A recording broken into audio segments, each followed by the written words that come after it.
Okay, so How you been? back to meetings, there shouldn't be any.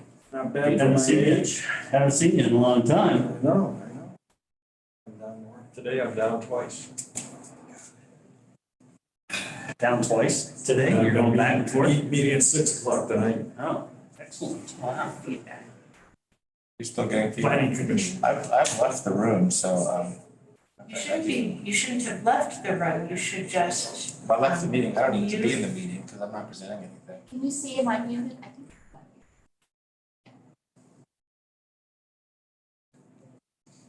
Well, we don't want the higher ups to know. I'm in the room, but I don't need to have I don't have to be here on my computer as well. So there shouldn't be any feedback from my computer, it's not even tied in anymore.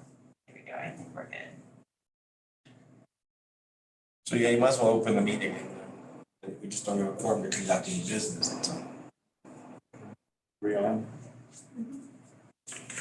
This is the regular monthly meeting of the Board of Appeals for the County of Larimer, Colorado.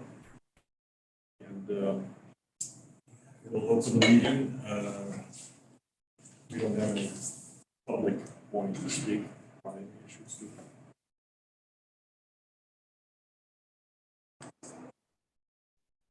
No, you're asking me?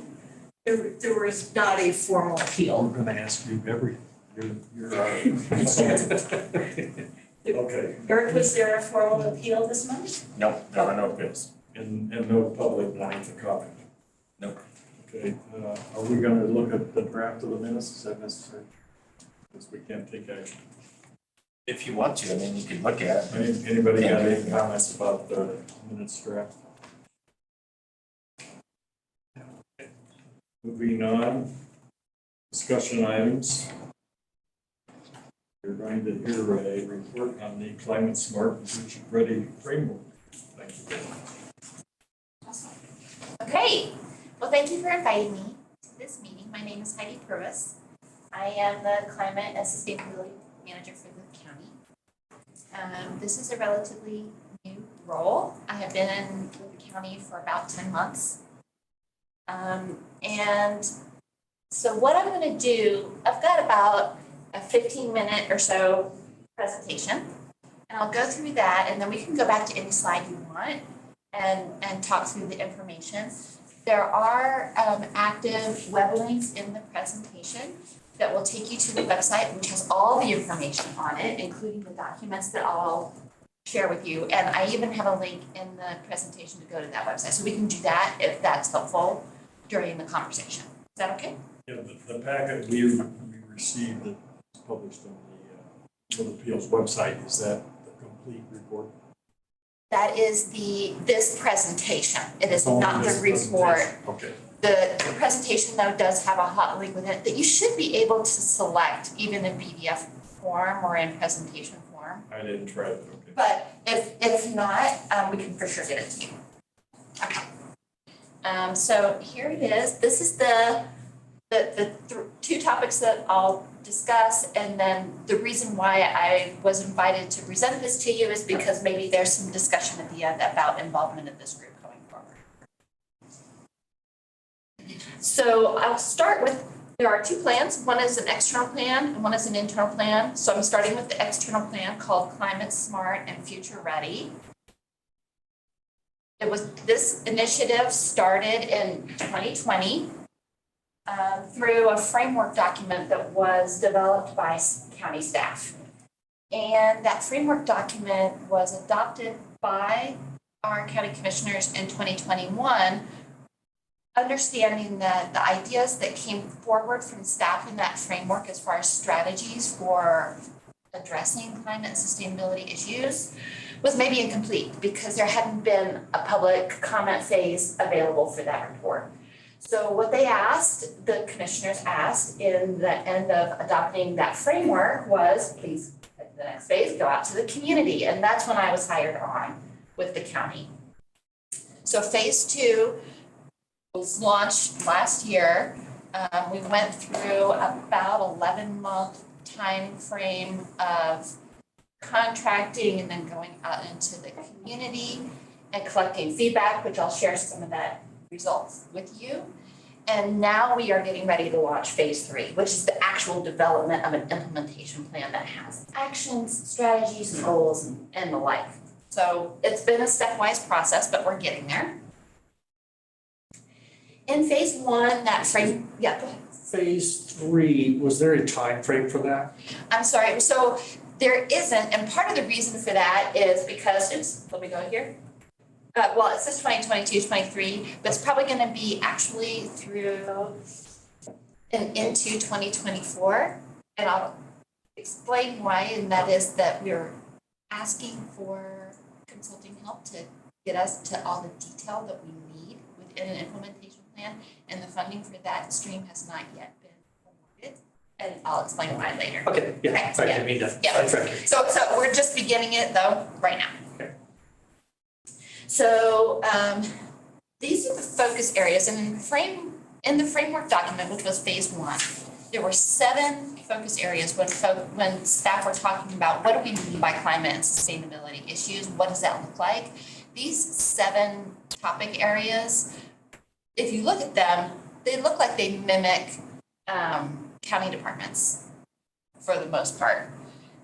So when we were getting ready to go out to the community and talk to the community about their feedback, our consulting firm said, well, if we refine narrow those down to about 4 topics that are a little bit broader, maybe it'll be easier for the public to understand what we're asking for comment on. So that initial group for phase 2 are the 4 focus areas that we gathered feedback on. And one of the pieces of feedback from the community was those 4 areas weren't quite detailed enough, and we need a little bit more description. So where we are going forward in phase 3 is with that bottom row. Built environment, waste and economy being one area, mobility, delivery of goods, digital services, a second area, natural environment, wildlife, water, and agriculture, the third, and then well-being and resilience being the 4th focus area. And these are big chunk priority areas. Yes. Where would the emergency management piece go into resilience? Yeah, the well-being and resilience.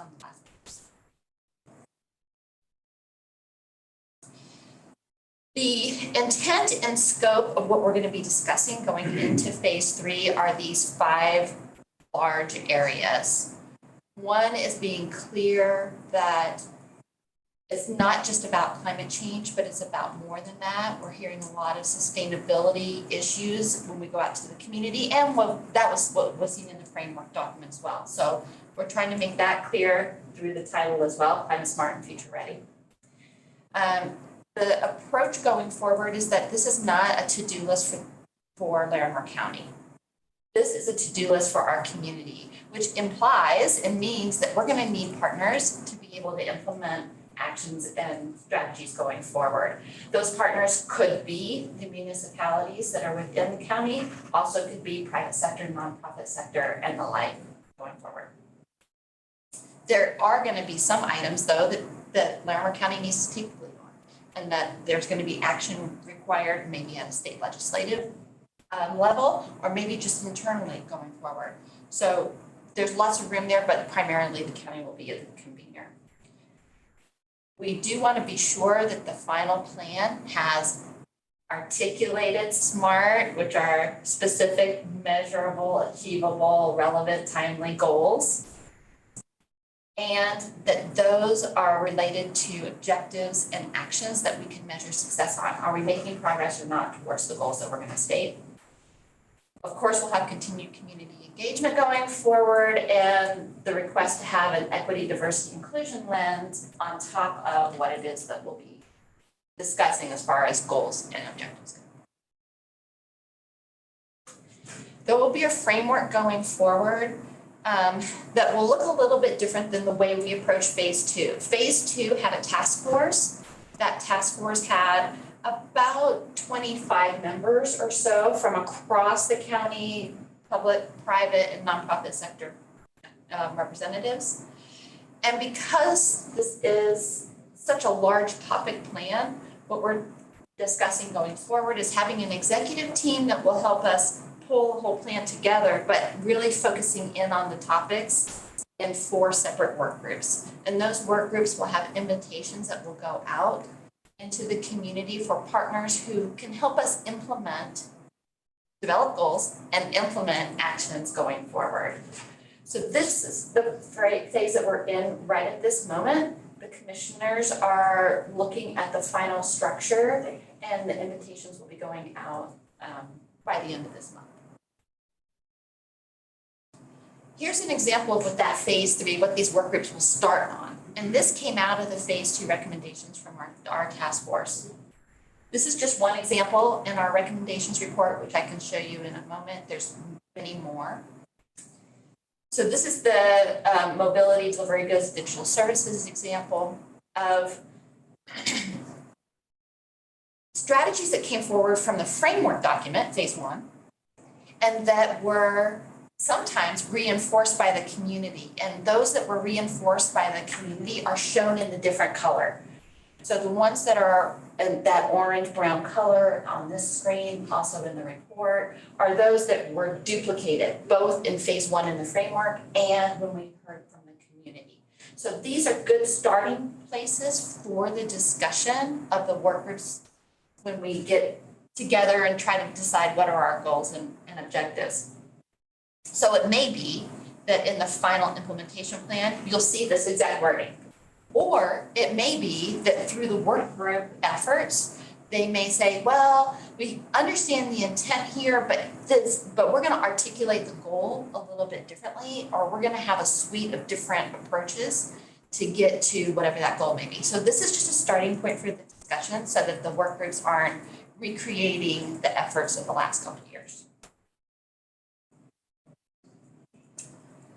So as I mentioned, we're developing the work groups right now in this month.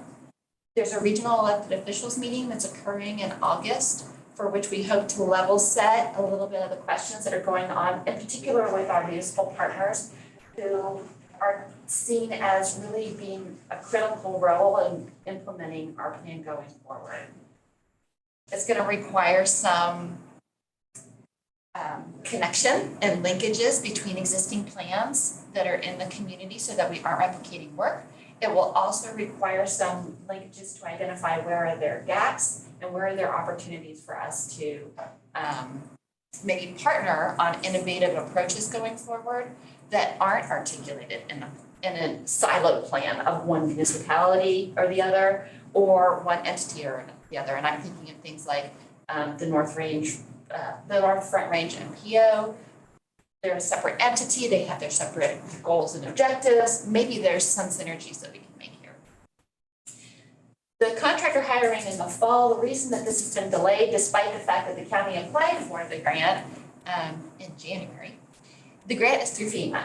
And as we know, the Marshall Fire occurred right as they were getting ready to finalize their awards, and they stopped everything to deal with the efforts that needed to happen for the Marshall Fire. We've been told that they should be releasing their grant funding the fall, whatever that means. So we're in hurry up and wait mode for that. And this is the website at the bottom of the screen. It is a hot link, and I can take you there. So this is the end of like that external facing plan, set of slides. And so we're really just beginning the meat of it. Would you like me to go to the website right now, or would you like me to go through the next plan, which is also on the same website, and then maneuver? How do you feel? Either way. Yeah, just All right, well, continue and then. let's continue on forward. I would like to see that ultimately, just to Sure. show how to navigate or get around Right. it. So here we are with the internal plan. On the website, we have a milestone timeline to try to capture the big things that have happened since the 1970s that Larimer County has been involved with. There have been a suite of activities, and there's an interactive timeline that I'll show you on the website. The board moved forward with the external plan and approved this internal plan just a week and a half ago. So this is brand new information. This internal action plan has a suite. We go from 35 actions that roll up to 12 goals that are in those 4 focus areas that mimic the external plan. So I'll show you what that looks like. But this plan is focused on our internal operations. So while we aren't waiting for the external plan to be completed, Larimer County is already undertaking many activities that would fall into a climate and sustainability plan. And so that's what's being captured in this plan, as well as adding some new things. Some of the goals that I'll show you are SMART goals, and that we actually have the baseline data. And so we've articulated we want this % reduction over this baseline by this year.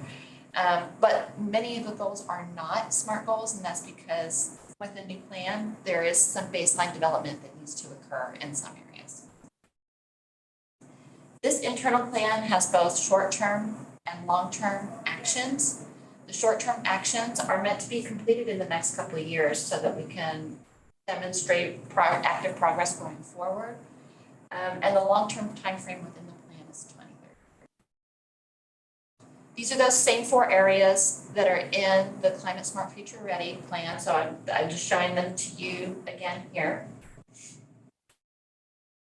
And this is what the goal page on this internal plan looks like. This is the first section, so you can see this is the built environment, waste and economy section, priority area number 1. The desired conditions that are on the right-hand column are defined within the plan, and I can show you that. But the idea is that there's social equity, environmental quality, well-being and resilience, and economic stability also highlighted in this plan. And so each one of these goals hits an area within the plan. And I picked these out because it seems like this is the group that would care about this, this particular priority area. The first goal is with regard to energy use within our county facilities primarily. The second goal is with regard to waste. The third, procurement and purchasing. And the fourth, with regard to our economic and workforce development department efforts around building our economy in an energy, with an energy focus. What's your definition of the symbols and acronyms? Yeah, those are in the plan. So those desired conditions. So the little plant is the environmental quality. The hand with the is the economic sustainability, and then the hands together is the resiliency piece. And there's a fourth one as well that's not shown here. If you drill down, this is an example of those action steps for that first goal. So the first goal, as you recall, with energy, reducing greenhouse gas emissions is stated right across the top there. There are a suite of actions underneath, and you can see that these are all short-term actions that are listed here. And there are cost estimates and ranges of those estimates that are also defined within the plan that are provided here. Each department is in the midst right now of assembling what their needs are for including budget items in their request for the coming year, but some of these are already underway, either with existing staff or in existing programs. So this is kind of a snapshot for you. I will share with you that the second action there is what I was thinking. Maybe that's a good place for this group to help weigh in with some product that an intern might come forward with and help us develop what that retrofit checklist looks like, sort of thing. So right now because the board just approved this plan, we are in baseline creation, department budgeting. We're focusing on those goals, and the website is updated. So I can go there now and show this to you. And then we can come back to this screen.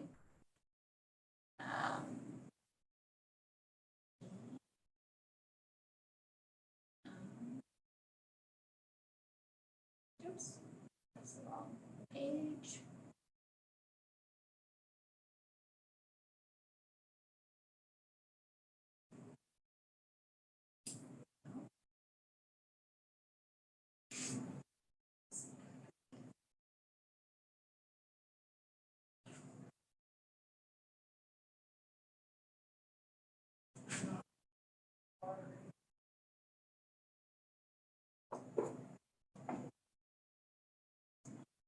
me.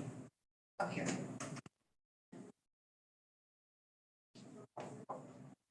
Joke, Eric? Something to Something, lighten the flavor of the room? anything at all? Serious. Oh. I was wondering if I got down the hall. There we go. That's, getting more distracted. Okay, so this is, the website. Climate and sustainability is if you look across the top, climate and sustainability. The two plans that I just mentioned to you are listed under the our plans, navigation bar, if you look at it there. So some of the definitions with regard to our approach and that sort of thing, you can browse this at your own leisure, but if you go to the our plans, the plan that we were just looking at, I'll start with the internal plan first. This is the page, and this one with the little box beside it that looks like a PDF document, that is the plan itself. So when you select this, it shows you the entire plan. It's 15 pages long, so you can read it at your own leisure. Here are the definitions of those 4 symbols. There are the cost ranges for the dollar signs that you found there. This is the 4th page is the entire list of those 12 goals that are listed in the overall plan. And then it starts in on each of the focus areas. So this is the first focus area, the built environment, waste, and economy. And these are those 3 actions that I showed you on the first screen. So that's how the entire document works, and you can go through there and see what's happening. The other item that's on the our plans page, which is that middle navigation tool, is our how are we doing segment. So when you click on that, this is our timeline, our interactive timeline of the things that have been accomplished in the county since the 1970s. There are 2 ways that you can navigate this chart. One is beside each graphic, there's this arrow, and it will move forward on the timeline. As you move forward on the timeline, if there are, oops, that doesn't look right. There we go. I need to fix that. Where there is a program that has more definition about what was it that we did, there is a hot link for the website below the graphic, so you can look for more information there. The other way to navigate is on this bar that's up above, and I apologize that it's difficult to read. I've been trying to work with IT about can we make colors into this gray, and they cannot figure out how to do it. So we might have to look for a different tool to demonstrate this. But these 4 lines here, or there's 5 actually, are mimicking those 4 subject areas. And you can click and drag across this bar. So if you just click it and drag it, you can go and find any of these and click on them, and it'll go straight to that site. So this has not every milestone that was achieved by the county in the climate sustainability program, because that was like a 4-page document that was bulletless. These are all the things. So this gives you a snapshot, some sort of an idea of where we've been, and we'll continue to be building on this. We're also building out a dashboard with regard to those 12 goals that will show you progress as we go along.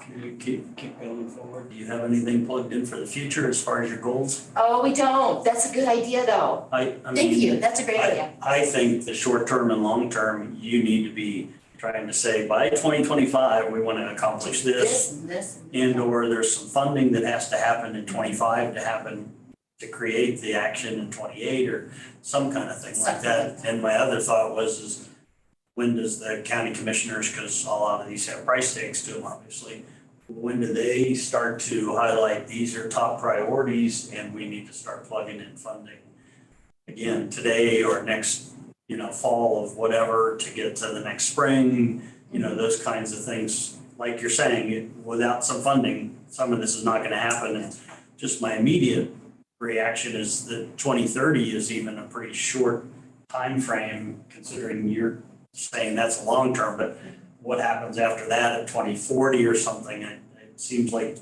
you wanna step further out, because there's always gonna be roadblocks that are gonna slow the process down. So just quick reactions to what I see. This idea of thinking ahead is really important because your elected officials aren't naturally thinking far ahead. They're solving the problems of this month, next month. They're working on this year's budget. They're trying to establish next year's budgets. They have relatively short-term views, That's right, and they're not around that's right. for more than a couple terms. So the pressures to get them to think long-term and to get the boards like ours to think long-term is important. It's the only places where any long-term thinking is done. So I just wanted to emphasize that a lot because this kind of stuff is long-term. Yeah, if you think that again, 2030 is 8 years away. I mean, in 3 years, something could happen, re-elections or something like that, or a major event that could delay that 5 years easily, or something. So I would jump further ahead, well beyond my livelihood, but something that is gonna continue to look much more forward for future residents. I think if you don't set that target really far out there, really big goals, there's the old phrase of, you have to set big goals to achieve things, If they aren't there, then you can't hold the government entities responsible for doing things to get there. And it takes a whole bunch of series of small steps to get to that point. Right. So I really appreciate that feedback. I think on this site in particular, these were intended to be actions that the county was responsible for and push the goal forward going, into the future. And we certainly could put some goals on here on this timeline. I think where I'm hearing your intent for the long term of the community happening is what will happen in our next term. And that's going to require the partners. So I really appreciate that feedback because as we're just starting that process, we can definitely bake that into the beginning section going forward. So thank you for that. On this same page, which with our plans, is that climate smart and future ready external plan. So you can go and read the framework document, which I think someone said that they were reading that. In phase 2, we created 2 reports. One was community outreach. So if you want to know all the demographics and the kind of questions that we ask the community, you can go to that report and there's graphs after graph after graphs, and I think it's about a 30-page document. The recommendations report is what I described for you today of going forward. And if I just select that, because that's where we are today, this is the document, and I want to just, I hope I don't make you sick. I'm just going to scroll down very quickly. There's a lot of information. These are all the efforts that we undertook to gain feedback. So we had over 700 responses, either to our survey or in person at events, which was not too bad, given the kind of comments that we have on our planning commission efforts and our comprehensive plan efforts. You've seen that graphic. What I wanted to do is just get to here. These are those highlighted strategies. And so you can see that I just showed you the mobility strategies going forward. This is where the discussion will begin for each of the 4 work groups. And so it might be, let me see if I can zoom in a little bit.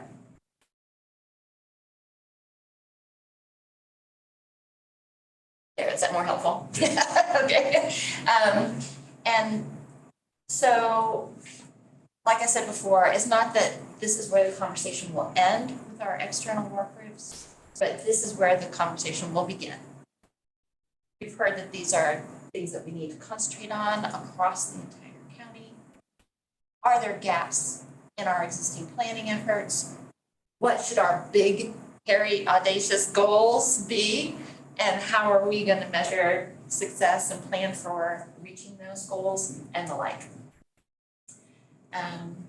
So that is this document. So I encourage you to go and read that on the website.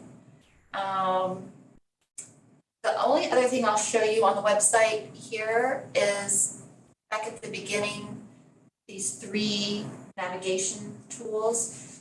If there are interested folks in your communities or you yourself would like to just keep up with, okay, what's happening on the next step? Where is the next milestone? Where's the next report? This Engage with Us section does have a newsletter. And you can see there it will have more information on the work groups when that happens.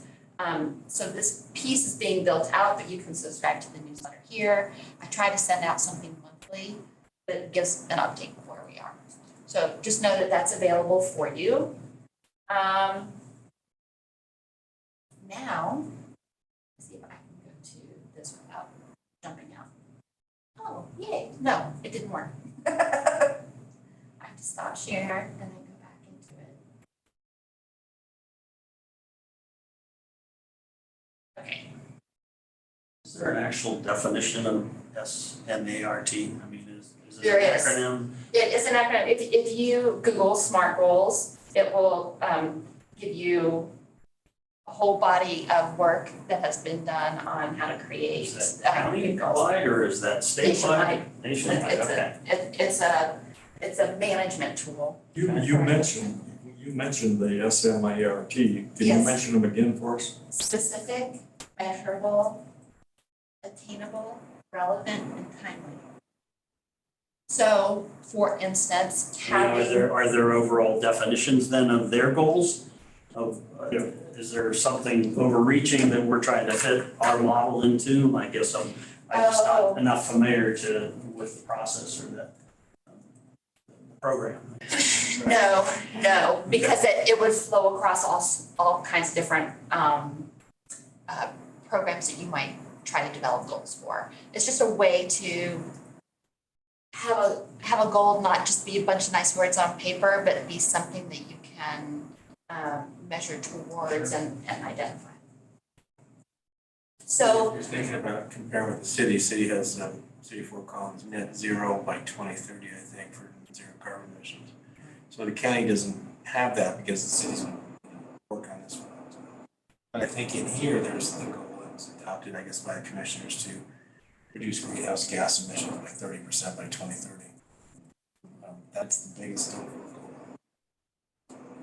Yeah, but when this group's interested in buildings, Yes. they're building codes, they're building permits, health and safety, of the people that use the buildings. So when we think about what this group can contribute, it's a historical problem. Development versus the cost of development. And to do the energy stuff, you've got to increase the cost of development. So that means there's less incentive to do the development. And for municipalities especially, but for a county, the lack of development means a lack of jobs, the lack of being able to increase salaries, the lack of being able to build housing for the employees. So that trade-off is a problem. And the other problem I think we have in buildings is new versus retrofit. We tend to concentrate with building codes and building permits on the new stuff. The county elected officials have always been resistant to us messing around with the existing buildings. So retrofit is really a much more difficult problem. And when you look at the existing structures versus the new being built in the next 5 or 10 years, we've got a lot of, we've got 100 years of existing structures, so that's a big nut. Figuring out how to get at might be important. It means a change in the attitudes of elected officials to start putting pressures on the existing structures. And that's part of the reason why it's gonna take us 18 months or so to develop that implementation plan on a external basis, is because it's not just the county elected officials that will be potentially impacted by the result of that implementation plan, but setting goals for the overall county on some of these things may impact the actions that our municipalities might be interested in. They're independent. They're independent. They can do their own thing for to a great degree. So the county has difficulty in pulling the municipalities along on a program. That's another challenge, I think, with what the county is confronted with. I think it's a big challenge because I think the priority of building stock is in municipal areas, urban development, where you've got millions of square feet of building stock versus the county where you've got, farms and ranches, single family homes on 35 acres. So the scale, the magnitude of energy consumption is totally different from the urban setting than it is from the county-wide setting. So I definitely agree though. I mean, even from Loveland to Fort Collins, we have a lot of diversity in how people want to run their governments. So we're not going to impact all these municipalities. I say that, I would hope that's not the case, that it would become more of a regional decision-making process, but just historically, it doesn't seem like that's practical to assume that go that route. Yeah, we are launching on something that hasn't been accomplished to date with regard to bringing our partners together on and developing some of these shared goals and developing what those actions might be. That's why the phase 2 recommendations ended up with these starting places for the discussion. But where those goals are going to be set for the entirety of the communities, which partners are going to opt in and want to participate going forward, and what does that mean when it comes to funding sources? What does that mean when it comes to implementing some of these actions across the county? Those are all things that the county is going to primarily act as a convener on, and let our partners come to the table and help come to some conclusions together around where they want to be. I think there's a lot of pressure that's coming from the state, and the state regulation changes that are impacting both our municipal partners as well as the private sector partners who are providing those services. And so there may be a role that our municipal partners are going to identify that says, oh, we do want to fall into this space together, because there needs to be some happy medium between what it is that we're hearing from the state and what it is that we're implementing on the ground. I don't know what the answer is. I don't have a crystal ball, and it's really going to be up to the people who come to the table to determine how we're going to move forward. But that's the ask. The ask is for folks to join into the discussion, that can see some opportunity for doing something a little bit differently than the way that we've been doing it. Certainly, our siloed approach and I say that kind of lightly, but I don't mean it lightly, that each municipality does have their own jurisdiction, each business does have their own role in our community. But without looking at them together, we aren't going to be able to reach the climate and sustainability goals that we know need to be addressed in our area to avert some of the existing conditions that we have on the ground. So, this is the beginning of that discussion, and we'll see where it goes. That's a good point. You said by example. I mean, one community can help to lead the others, so. That's right. It takes somebody stepping up ahead. I view that as Fort Collins as the leader in our area, specifically Certainly. energy-wise and code-wise. So, sooner or later, people will start to realize climate change is here, and that it's real. We do have to start making some impacts.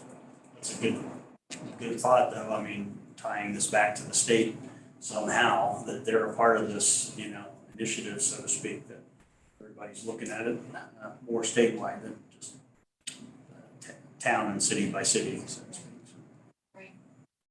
So there are a couple opportunities, and I think the floor is yours as to how it is that you might want to be engaged with these two initiatives going forward. I mentioned on the internal plan that one of our action items is to create this retrofit checklist for buildings internally, and then maybe it would be applicable to our external community. Is that something that you would like to weigh in on and be a part of? There's those kind of actions that are really internally focused. And then there's this external plan that's gonna be going on in the work group invitations coming up. We've talked briefly about it internally here, but I think it would be important to always tie building, built environment to planning and development, because they start to set the precedence of how buildings will get built or how projects get developed, what's the scope of, acreage and densities and things like that. So I would always go back to make sure that we are looking at it at the early stage of planning and development before we get to try to go fix existing buildings. It's both, but I just mean, don't forget that piece of what we put in our land use codes help to affect, what we're gonna do long-term with buildings. Yeah. So, but yeah, I think our group has always been open to present or send us some things through Katie to help give us some feedback, and we could discuss it at meetings and different things like that, because we certainly don't seem to have a lot of contractors coming and complaining to us, so we got time on our hands. One thing that maybe you don't know, and correct me if I'm wrong, but I have a strong sense that the building code industry has been putting pressures on these things for a while. And we've actually turned down recommending to the county and adopting some parts of the code that were aggressive on energy conservation. Am I right? In the past, this year when we adopted the 2021 code, we really didn't amend the energy code very much at all. And the energy code to jump from 2018 to 2021 was pretty significant. We just didn't go beyond that like Fort Collins has, be more aggressive. But that's what their elected leadership is called for. That was my next point. We do have Fort Collins, one of our municipalities that seems to be much more aggressive, progressive on this. But that's a place where encouragement maybe is right in is probably the best place for this to have a much broader impact in the building codes.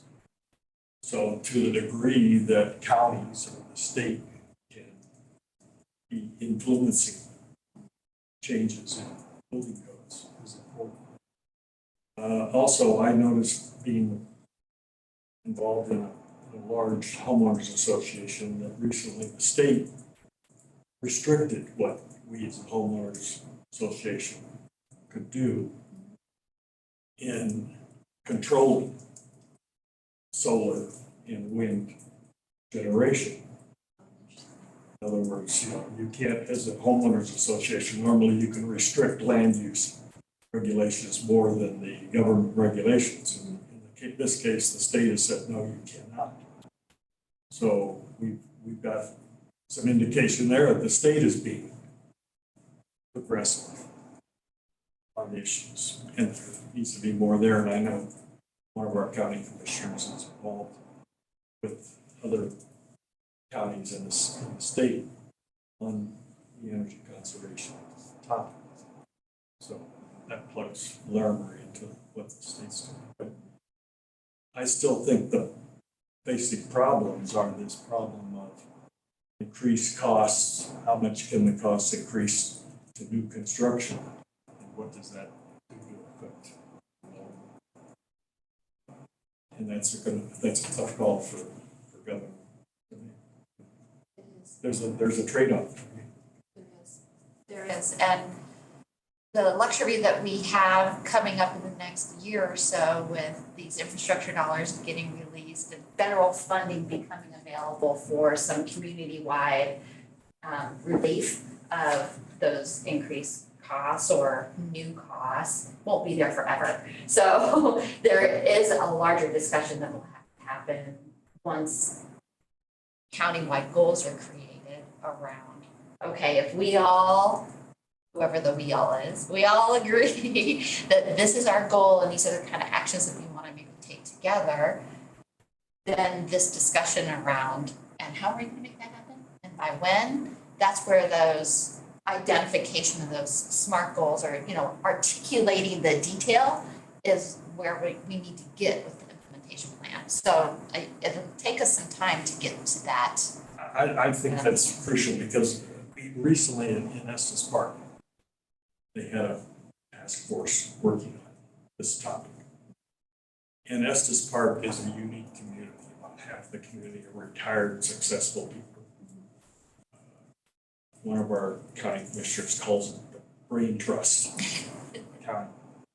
And 3 or 4 of the members that were on that task force, 9 or 11 people, 3 or 4 of those members were nationally known educators on this topic. So it was heavy duty stuff. And they only gave them 6 months. I don't know how they did it. They came up with a very intelligent report, as you might suspect, because they were plugged into the current sciences. They had 53 recommendations for the little town of Estes Park with no prioritization. So, it was overwhelming. I mean, there's very good stuff there, but it just wasn't practical. So now they're wrestling for the next 6 months or a year to distill this down to what can they do. And one of the interesting things was a concentration on electric vehicles. And the town's put in a lot of electric charging stations. And now they're considering changing all their vehicle purchasing to electric vehicles. When the carbon footprint right now for an electric vehicle is worse than a gas internal combustion engine vehicle. So it's easy to get the priorities mixed up and not keep things really focused on what's most important. And this is much more appealing, what I see here to what I saw happen. Is that group part of your group as far as, They're expired. They are no longer, that task force was a short-term task force to create that report. And they have not only the recommendations with regard to actions and programs, but for moving forward, how are they going to do that, hiring staff or I just creating meant a if you permanent. put together more focus groups in the future to be able to pull on. Well, As people the biggest recommendation was for the town board of trustees to form a permanent board, advisory board, Okay. not just a committee, not just an advisory committee, sorry, but a permanent board that could actually make some decisions. But So certainly- that hasn't happened yet, but that would be the kind of group that the county should pull together. Shared Fort wealth. Collins, Loveland, Estes Park. There are a couple other regional groups interested in climate change and recycling that have some very intelligent scientific people on there that are up to date on climate science that also are available to participate. So, Yeah. in fact, some of them are competing, unfortunately. For funding, you mean? Well, different views on where the Oh. priority should be. So Well, sure, that's normal. that's logical. I think to kind of answer a little bit of your question about what you're wanting to do, and I think that, really, as a group or as a board, we wouldn't necessarily have any type of role or official, piece to that. It would be mostly on the individuals wanting to join up on that. Because really what happens is that when we look at the next code cycle or the next round of actual building code stuff, you take what is happening on this forum that, to being able to say, okay, this is the desired end goals and this is the desired, emissions that we want to see in our built environment. So you take that and then you apply that to the code itself. The code is a very to do. This is actually now what has to be put in place. And you always run that ongoing issue of, well, availability, cost, and feasibility of are we really able to do this? I mean, I'm building a single family residence on 35 acres and now all of a sudden it's $1 million wide. And so that's kind of that really where, you see the rubber hits the road for us. And that is now making that determination of, is this relevant piece that needs to be put into a code, a code piece? Or is this something that is, great from an ideal and we get the reduced emissions, it's just not ready. So I think, that's really where we kind of, and we've made this discussion and sort of our overall, not a change, but emphasis too of becoming a little bit advisory to the council or the commissioners. And that is sort of just answering some of that question. Well, what is the feasibility? What is the practicality of us actually implementing, car chargers in every single residence? And what is that what's that overall, the small minute details of that? That's kind of where we looked at it and what we're continually seeing. So what's nice is to understand where the community, the county is kind of wanting to go, what they want to do, and then we balance that with what is available.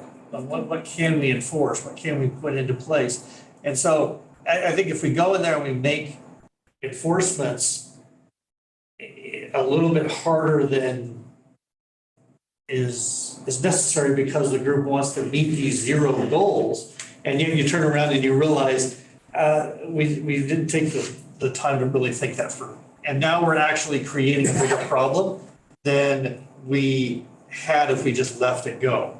And I mean, that's kind of where I think that, going after, some of this zero carbon stuff is a little narrow focused, I think, in the real big scheme of things of environmental. Yes, we want clean water, clean air, we want to reduce our waste, and we want to be, good stewardships of our environment and how we're utilizing our resources. Going everything over to electric and exploiting the third world countries for the mining operations for the batteries is not good.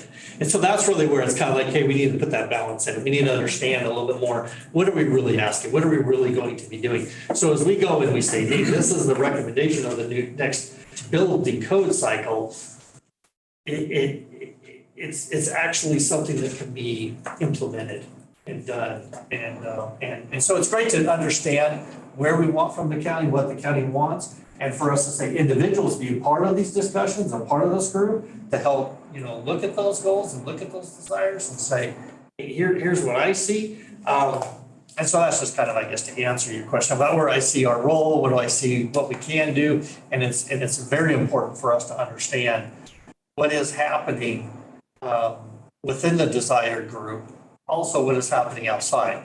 City of Fort Collins is wanting this, Loveland's wanting that, Boulder County is saying this, state is saying that. It's really good to know so that we can make a regional informed decision when it comes time to do this. So what I think I heard you say is that the efforts of the work groups for the external Climate Smart Future Ready program going forward is something that you would like to either be engaged with as individuals, but at a very minimum, the resulting discussion that comes from that, because everything that you just described around the pros and cons and the gives and takes of how you set a goal for our community and how you set those objectives and actions are going to be discussed in those work groups, but that information at the very least should come back to this group so that it can inform your efforts going forward when it comes to code changes.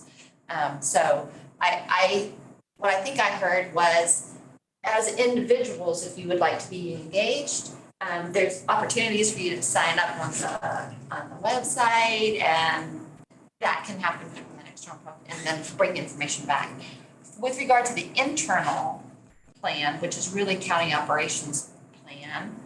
I think I heard that you would like to be provided drafts documents that you can weigh in on and provide some feedback on those documents as well as long as it pertains to the kind of efforts that you're here. Absolutely, yeah. All right. And I would just caution, we're grounding ourselves in the reality of what we do for business and livelihood, but you have to make big plans. You have to reach out for large goals. It doesn't mean you can't stair step your way and reevaluate. Well, we said we do this in 8 years and it's 3 years later, and now we've got to go 12 years or something. I mean, it's a constant reevaluation of where you're at and has technology caught up is exactly what Paul's trying to talk about, certain things we try to put into effect. Well, there's one supplier for that product, or in 5 years, there'll be 5 suppliers, and now all of a sudden the pricing has come down. So it's a constant change. The bar is always moving. Who's competing with who? So I'm getting more specific and generic at the same time. But I think it's really important to set the large goals and then take steps to reevaluate, and get focus from the county commissioners and say, okay, we've got $10 million to spend. Give me your percentages of where this money's going to go. And that only lasts, like you say, for a certain amount of infrastructure funding from feds and stuff like that. But, start to pick those because one of those may become a significant leader and get funding internally. And anyways, it has to work its own path as far as funding is a reality that you got to have that. Things just don't happen at no cost and no pain, so to speak. And the first people in, have to experience some of that pain, change. It's not always the right answer initially. So, but don't underestimate that you can't reach for those big goals. That's what I would try to put out in front of you, and certainly you have started that. So great. We're getting. I appreciate so much your time today. If what I heard was correct, then we'll go forward. If there's something else you want to add, let me know. Give me feedback later on through Eric or however you want to do that. I encourage you to go to the website, check it out, read through the full documents if you're interested. Sorry, I want to reiterate one point that Rex made, which I think is really critical. And I discussed this during the internal plan development, because I was part of the climate smart framework, the initial team. Sometimes we get so focused on the building code and, tightening up the building code. Well, Larimer County might issue 200 permits for new buildings in a year. And in the unincorporated county, there's probably 35,000 existing buildings. So I think we may be focused on the wrong thing. The codes are important, but the big opportunity is retrofitting existing buildings that are inefficient. And then if you look at the county issues 200 permits a year for new structures, a lot more are done at Fort Collins and Loveland. And some of the small towns are the ones growing the most, Tinmouth and Berthoud. So unless they do something, our efforts on the code are, small. And, if we have 35,000 buildings in incorporated Larimer County, there's probably 175,000 in the county as a whole. So that's why we have to, work with not only Fort Collins, but try to get the smaller towns in Loveland to go along too, because otherwise, we can get so focused on the codes, but the building codes for new buildings in Larimer County is a tiny percentage of the overall energy use. Right, and that's where the growth is, in some of those small communities. Estes is built out, so the growth is going to be in the rest of the I-25 corridor. Is going to grow 2% a year for the next 20 years. Compounded, that's significant. And a lot of the growth in new construction will be along that corridor and through that part of Larimer. But the big nut is the existing stuff. And that's more difficult to attack. And we need incentives more than mandates, better programs that people are going to say, okay, Absolutely. I know I could save money if I retrofit, I can't afford to. Could you help me come up with the money in front? What kind of incentives can the county help? As you read through the recommendations report, for the Climate Smart Future Ready initiative, you'll see that that was one of the things we asked the community. What kind of actions do you want to see? You want to see just regulatory action? You want to see just on the other side of the scale, just information campaigns and education? And no, the majority of people ended up in that. We want incentives. We want, yes, there needs to be education all along, but that's not quite enough. There are only certain times when we want to have those regulatory tools right off the bat, so we might get there eventually, but what we're looking for are, let's come together with goals that we can agree on and incentivize those, learn how to work together as we go forward. So it'll be interesting to see how it turns out. We've got some good discussions that'll come up in the next year or so. Thank you. Thank you. Thank you for your time this morning. So next meeting, it would be September, it'll be August 11th or so, or 10th or something like that. This was shocking, I'm gonna be on the East Coast visiting family. But also, I don't know if they're gonna reappoint you by then, so my suggestion is we hold off till What September. can we do to press on this? Contact the Write a commissioner. letter to the commissioners or complaining about how. Yeah, probably just the commissioners and or county manager now, Lauren, just say, hey, we really need our board and other boards to be a quorum. Can you get on this, please? Where you at with filling the positions, the extra seats? I don't know if there's any applicants for the extra seat. We have Paul's reapplied. I'm sure they're gonna reappoint him, but they've just been backed up on all the boards and commissions and haven't gotten to appointing, interviewing, appointing people, or the idea was maybe they would extend everyone's term for a month or 2 months. And I haven't heard anything honestly, so I don't know. So nobody's made an application? As far as I know, for the fifth seat, no. And so who would we look to try to fill as far as another subcontractor of some kind? What would be the goal to try I think we to were looking at, get the position? really the structural engineer was Okay, so fill in the same that guy. was desirable. I did talk to Chuck Black, and in his discussion, he was gonna try to look. Greg. Okay, now I wanted to make sure it was the same one too. Greg. I was thinking, And, he's been here before. And he was like, yeah, I don't think that that's for me. It really is for a younger engineer. And so I asked him to see if he had resources or sources of anybody he knew through the state, SIAC or something. SEAC. And he didn't get back with me about with any potentials. I think he was gonna probably maybe inquire to them. Obviously, being young, they're possibly busy trying to do, career moves or whatever it is. But that was kind of the idea, was looking for somebody in the area that was in that structural engineering field. And I don't have any names besides him and to see if he had any I'll start thinking about it too. potential people that could look at it. And I guess that's kind of it. Wayne, from my understanding, has actually left CTL Thompson and is. Yeah.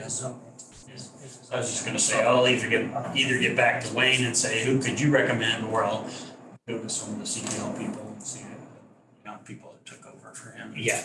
Yeah, so I can I research mean, that. and It'd that might be be great what to have it is. somebody local, not that Estes Park is too far away, but it presents some of its own issues. And the so- commissioners really wanted And I don't have contacts out there so much. a balance of regional. So it's, unfortunately, there's not professionals out of Red Feather or something. There might be one or two, but not a pool that you can really grab from.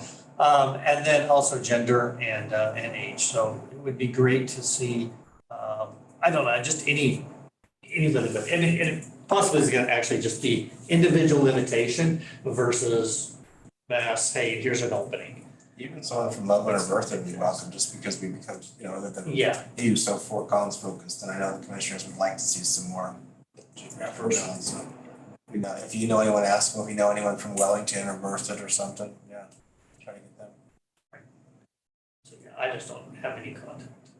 Well, the guy that took over for Brandon Horn bought his business in Estes Park. He lives down here. Oh. But he's a surveyor, not a structural guy, which I think structural guy would much Yeah. much more He useful. doesn't really deal with building codes either, unfortunately. Is that Lonnie? Yeah. Yeah. So I'm not gonna mention it. We'll keep working on that, and yeah, if you wanna mention to the commissioners that we would really like them to. Yeah, I'll stick to it. Yeah, so when it ended, the application process, I was the only one. So there was no other applications that were out there. I'll at least go to CTL and ask, because I know there's two individuals there that I would recommend be a part of it, but if I just don't understand what the hangup is. They put it on the consent agenda, at the next meeting. I just don't understand. So I'm gonna find out. Okay. Thank you. Get on Sorry that- you had to Get on listen. that, Rex. Sorry you had to listen to this. Get on that. So. I'm on it back to tonight. August. You're gone. Yeah, because you're there. He's not in yet. We don't have another person to If we fill. wait till September, hopefully by then we at least have 4 members on the board, maybe a fifth, at least 4. So plan on September unless something pops up. Right, unless there's an appeal. Yeah. Then we're gonna try to get all 3 So the 10th is only if something comes up in the meantime, right? in August. Yeah, if there is an appeal, then we have to have, hold on, let's try that meeting. And I guess I could do it remotely somehow. I don't think I have to be. Chair has to be here. And they Katie. Thank you. She wasn't gonna set up. Thank you, Well, she's the only. Our tech person is. So I think we still need a meeting to, a motion to adjourn the unofficial meeting we had. Second. So moved. Thank you, Katie. You're welcome. Good seeing you. Thanks for your help. Too, but Thanks for the drive. Did some donuts. You get big later. Well, it's a wonderful drive. I just wish I didn't have to come back out tonight. You don't hang around all day. No. I gotta pack for my trip leaving in the morning. In fact, I'm getting a hotel room tonight, so I don't have to go back out. Oh, okay. Because I'm going to Kansas City tomorrow. What are you doing in Kansas? Gun show. Okay. Trying to get rid of the guns. Okay. Oh, trying to sell them. Oh, yeah, my wife's gonna use one of them on me. She doesn't wanna mess with them. All right, see ya. Thank you again. all right, we'll see you. Take care. You too. That was a fairly good meeting for, not having a formal meeting. Yeah. We got to discuss it, which is what they wanted, and, I guess right now we don't have I guess Rex is acting president or chair because Paul's temporarily not on the committee. I mean, I don't know what to say either when they